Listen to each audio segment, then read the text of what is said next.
السلام عليكم ورحمة الله وبركاته. بسم الله الحمد لله اللهم صل على سيدنا محمد. അഷ്റഫുൽ ഖൽഖ് മുഹമ്മദ് റസൂലുള്ളാഹി സ്വല്ലല്ലാഹു അലൈഹി വസല്ലമ തങ്ങൾ പഠിപ്പിച്ച 9 കാര്യങ്ങൾ എന്നോട് എൻ്റെ റബ്ബ് കൽപ്പിച്ചു എന്ന ഹദീസിൻ്റെ തുടർന്നുള്ള വചനങ്ങളിൽ അള്ളാഹുവിൻ്റെ ഹബീബായ മുത്തുനബി സ്വല്ലല്ലാഹു അലൈഹി വസല്ലമ തങ്ങൾ പറയുന്നത് വാ കലിമത്തിൽ ആദിലി ഫിൽ ഗളബി വജിള, സന്തോഷമുണ്ടാകുമ്പോഴും ദേഷ്യമുണ്ടാകുമ്പോഴും നല്ല നീതിയുള്ള വാക്കുകൾ മാത്രം സംസാരിക്കണം, നീതിയുടെ ഭാഗത്ത് നിലയുറപ്പിക്കണം.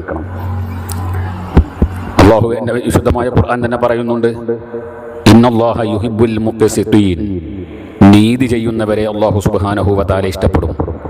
നിങ്ങൾ നീതി കാണിക്കണമെന്ന് അല്ലാഹുവിൻ്റെ വിശുദ്ധ ഖുർആൻ പറഞ്ഞിട്ടുണ്ട്.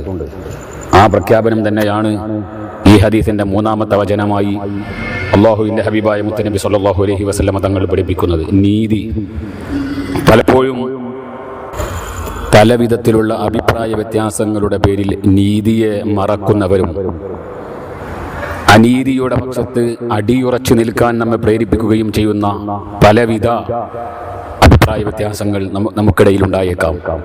എന്ത് അഭിപ്രായ വ്യത്യാസമുണ്ടായാലും നീതിയുടെ ഭാഗത്ത് നിലയുറപ്പിക്കണമെന്നാണ് മുത്തുനബി സ്വല്ലല്ലാഹു അലൈഹി വസല്ലമ തങ്ങൾ ഈ ഹദീസിലൂടെ പഠിപ്പിക്കുന്നത്.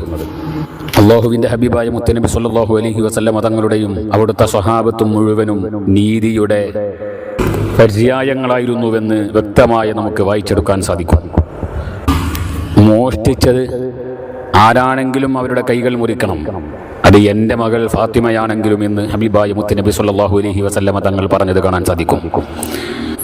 തൻ്റെ മകനിൽ നിന്ന് ചാട്ടവാറടി ഏറ്റുവാങ്ങേണ്ട രൂപത്തിലുള്ള ഒരു തെറ്റ് സംഭവിച്ചപ്പോൾ അത് ന്യായീകരിക്കാൻ നിൽക്കാതെ ബഹുമാനപ്പെട്ട സയ്യിദുനാ ഉമർ ഇബ്നുൽ ഖത്താബ് റളിയല്ലാഹു അൻഹു തൻ്റെ മകന് ചാട്ടവാറടി വിധിച്ചതും ചരിത്രത്തിൽ കാണാൻ സാധിക്കും.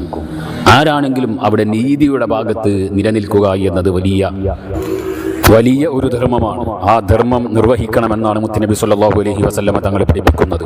അല്ലാഹു സുബ്ഹാനഹു വ തആല അവൻ ഇഷ്ടപ്പെടുന്ന നീതിമാന്മാരിൽ നമ്മെ എല്ലാവരെയും ചേർത്ത് അനുഗ്രഹിക്കട്ടെ. ആമീൻ. അസ്സലാമു അലൈക്കും വറഹ്മത്തുള്ളാഹി വബറകാതുഹു.